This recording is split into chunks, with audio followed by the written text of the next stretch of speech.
नमस्कार दोस्तों, आपका स्वागत है आपके अपने यूट्यूब चैनल स्मार्ट स्टडी पर। दोस्तों, यूपी ट्रिपल एस पेट का आज हम प्रैक्टिस सेट 1 लेकर आए हैं। आपका एग्जाम जो है अक्टूबर में प्रस्तावित है।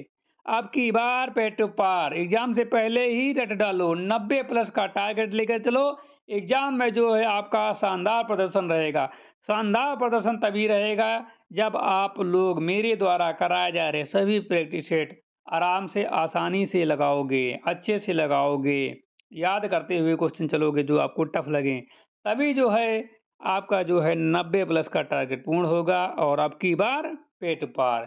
पेट पार करने का मतलब है आप लोगों को 90 प्लस नंबर लाना है, क्योंकि जो पेट के द्वारा वैकेंसी आती हैं, उनका जो है या उनकी जो है कट ऑफ जो है हाई जाती है। ठीक है?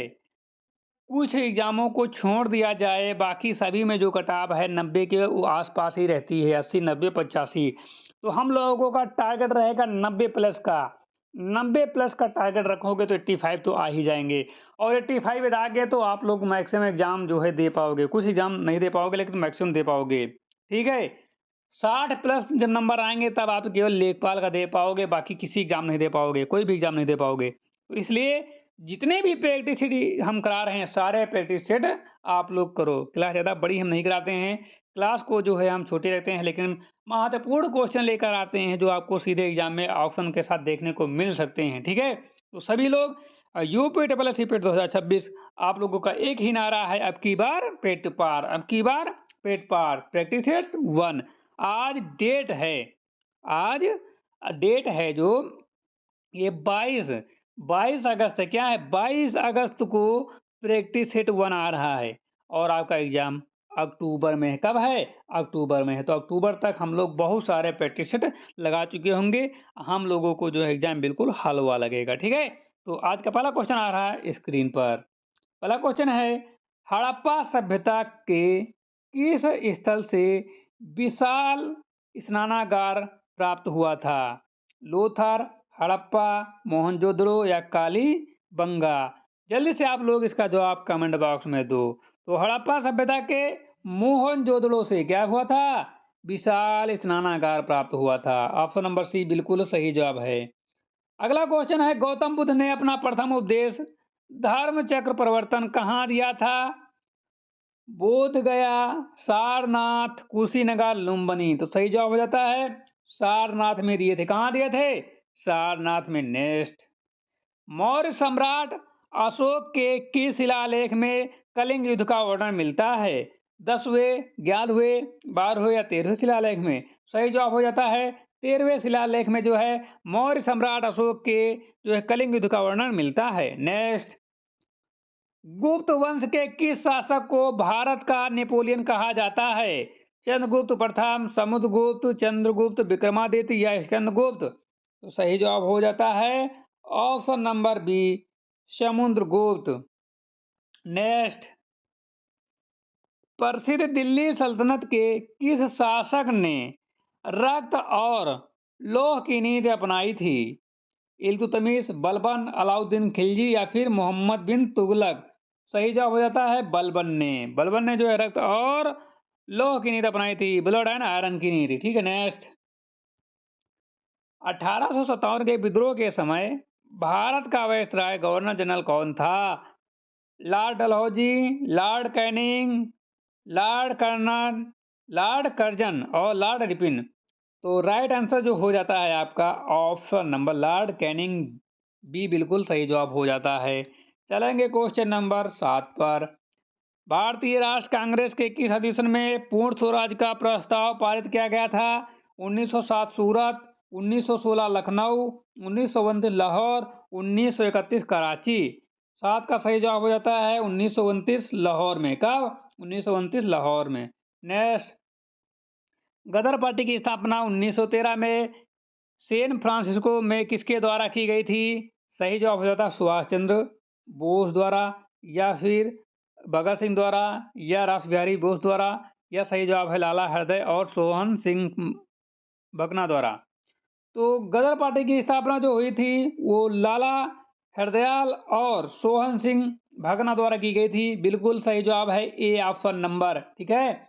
अगला क्वेश्चन, करो या मरो, डू और डाई का नारा महात्मा गांधी ने किस आंदोलन के दौरान दिया था?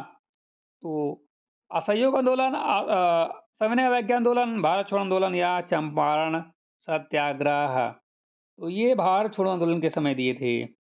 नेक्स्ट, सुभाष चंद्र बोस ने फॉरवर्ड ब्लॉक की स्थापना किस वर्ष की थी? 1936, 1939, 1942, 1945? तो सही जवाब हो जाता है 1939 में। नेक्स्ट, भारत का कौन सा राज्य कर्क रेखा द्वारा नहीं गुजरता है? राजस्थान, त्रिपुरा, उड़ीसा, छत्तीसगढ़? तो कर्क रेखा जो है उड़ीसा से नहीं गुजरती है। कर्क रेखा जो है 8 राज्यों से गुजरती है। 8 राज्यों में आपके गुजरात पहला हो गया, राजस्थान दूसरा हो गया, एमपी तीसरा हो गया, छत्तीसगढ़ चौथा हो गया, झारखंड पांचवा हो गया, पश्चिम बंगाल छठा हो गया, बंगाल मतलब छठा हो गया, सातवां हो गया त्रिपुरा और आठवां मिजोरम। ठीक है, तो पश्चिम बंगाल या बंगाल। ठीक है, कुल मिलाकर 8। नेक्स्ट,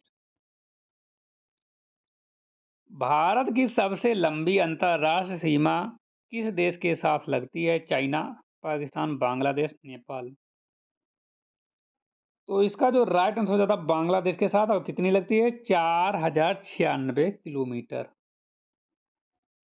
काजीरंगा राष्ट्रीय उद्यान किस राज्य में स्थित है और यह किसके लिए प्रसिद्ध है? या असम में स्थित है एक सींग वाले गेंडे के लिए। ठीक है, 13 का ए। 14 नंबर है, प्रायद्वीपीय भारत की सबसे लंबी नदी कौन सी है? कृष्णा, कावेरी, गोदावरी, नर्मदा? तो सही जवाब हो जाता है गोदावरी। साइलेंट वैली शांति घाटी राष्ट्रीय उद्यान किस राज्य में स्थित है? तो ये जो स्थित है केरला में। भारतीय संविधान की किस अनुसूची में 22 आधिकारिक भाषाओं का उल्लेख है?